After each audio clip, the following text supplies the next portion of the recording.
Mein Name ist Silvan Klaudrath. Ich bin quer durch Deutschland gereist, um mich mit den spannendsten Führungspersönlichkeiten auf einen Kaffee zu treffen. Heute bei Culture Coffee Ida Tin, die CEO von Clue.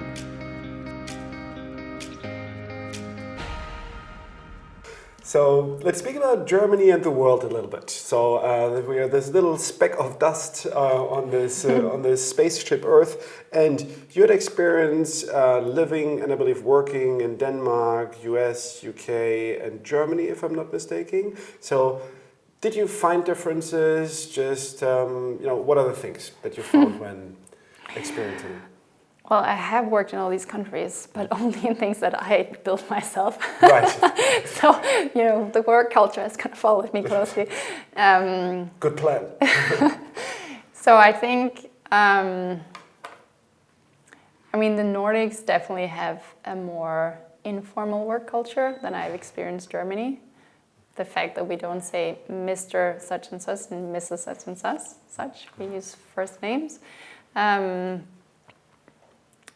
More gendered culture here, I feel. I don't know. It's the US I experience is it's very transactional. It's like fast in and fast out, and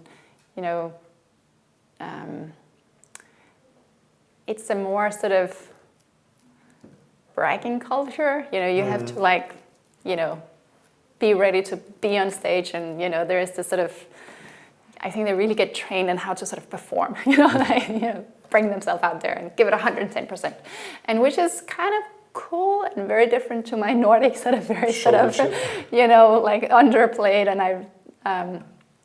and we come from a culture where you're really not supposed to be anything and don't think you are anything. There is this whole not great part of Danish culture. So definitely clashes on how you how do you talk about yourself, your company. Actually, that sparks something in my mind in my age group, and also, obviously living in Berlin and having a lot of friends here. You have a lot of people who have experienced East Germany, and actually I have a very international CV, so I've seen everything, and I've been born in West Berlin. So. I think still today with a lot of people you feel the difference because exactly what you explained, and it was an epiphany for me, because they explained to me, well, actually you were not supposed to be anybody, right? You were not supposed to be yourself. You were supposed to be one little cogwheel in a thing. Right. So, and it's so hard to change that if you have grown up like this. But it's interesting that you had a slight little comparison or a similar note regarding Denmark. I'm unaware why that would be the case in Denmark. It's funny, we're a tiny country, right? 5.5 million, 6 million people. But even there's regional differences. If you come from the northwest, there is this culture of there is an old history of subdued individualism. And whereas maybe, around Copenhagen, people carry themselves a little bit different. I think there's a lot of awareness that this is part of our legacy that we maybe don't love, and we're trying to get beyond it. I think, for instance, when we think about failing as an entrepreneur, right?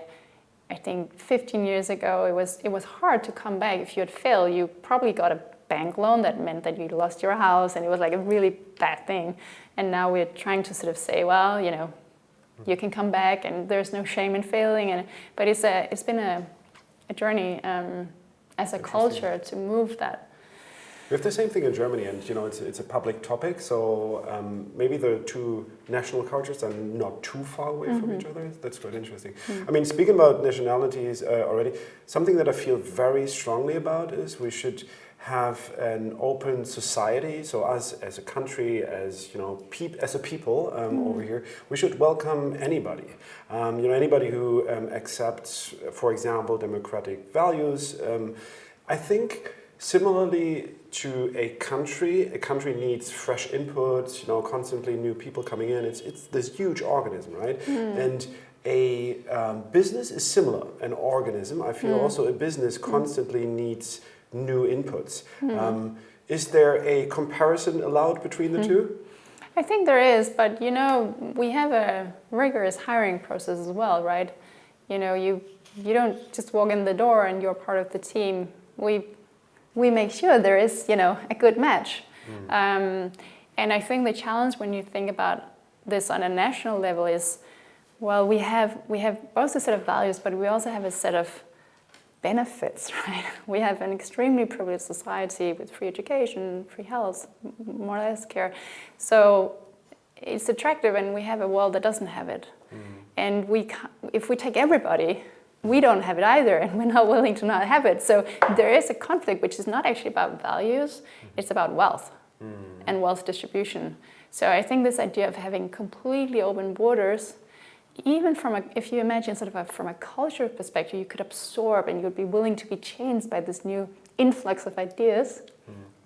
I think from a living standpoint, it's going to be a real challenge, and this is something that the world is going to have to figure out, because we're going to have climate refugees, and there's going to be more pressure on Europe, and Europe shape up, really. Are we going to be wealthy in 100 years?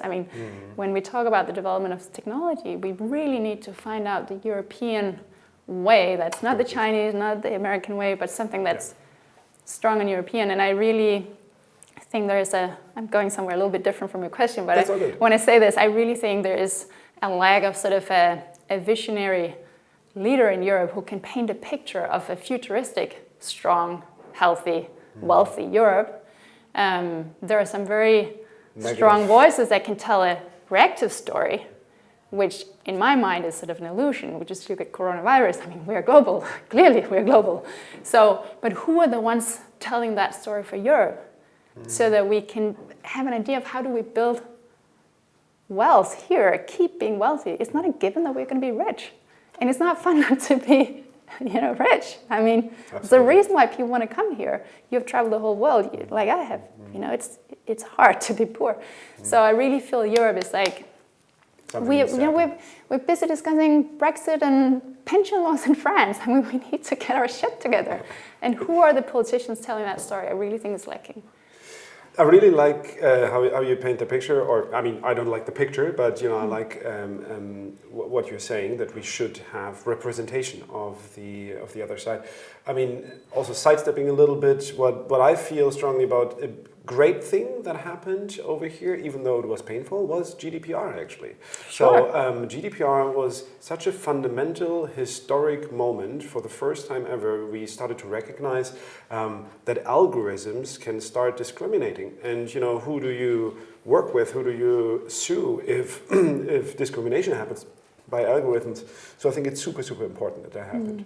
So good things are coming out of Europe, but we're not representing those things necessarily all the time. I'm very much for regulation. I think the tech world needs much more regulation, and there's a huge power problem that tech companies know tech better than the regulators. And they move faster in this. But one of the strengths that Europe have is exactly this ability to think deeply about things. Like we have thousands of years of philosophy training. Like we need to figure out these really difficult questions about how do we use technology to shape a world that we want. Because right now there's technology being built with no consciousness of what it does in the world. Or it's creating a world that we don't want in China. So we really need Europe to play to the strengths of exactly that. No, but we have thought about regulation. Here is GDPR. It's not perfect. It's a good start. We need many more things. But we need to not make that feel like the burden or the no, this is how we create a world that's going to be amazing to live in with technology. You just said China, and I have this unpopular thought, and I'm not sure if it's my opinion or not, but I'm just trying to see both sides of the story. And on the one hand side, I'm opposed to oppression. I don't want to have a regime that is tracking me everywhere, literally. Really tracking everything, face recognition, all those type of things. The social credit system, for example. It feels terrible to me. And then there's this other voice in me that says, well, how do you manage, 1.2 billion people? That is so diverse in such a vast country. So obviously, I don't know if it's obvious, but I don't feel like what we have there is going to be used for something good. But if I'm trying to build a system that would sort of crowdsource and manage such a vast group of people, maybe it's effective. So I'm almost I think torn. the question is, what do you mean with manage people? I mean, ideally you want to create some sort of societal condition that can make people thrive, right? Where you can make economy thrive and the nature not collapse. And so, you know, I think in the Chinese system there is like an idea of what society should look like, and then you have to manage people so you get to that result. But Square boxes. Yeah, you know, not too many people questioning things. But in my mind, we live in a different idea here, where we have this idea that people can create their own lives within this value set that we share. And so if you come from that perspective, it's not about managing people, it's about enabling people within the constraints of our regulation, etc. So, which is sort of what they're doing, if I'm just, playing devil's advocate, because they have regulations that we might feel are oppressive, and they're managing people to follow those, right? So I think that's the difference. I think the difference where they say, hey, like, here is your playing field, go create whatever you want, or whether you say, this is the playing field and you need to create what I want. Those are two very different approaches. And also, I mean, we have human rights that we have agreed to. We have environmental protection we've agreed to. We have the United Nations development goals that we, there are things that we as a global community think are good things, and China thinks something else is good, and there's a clash, right? It's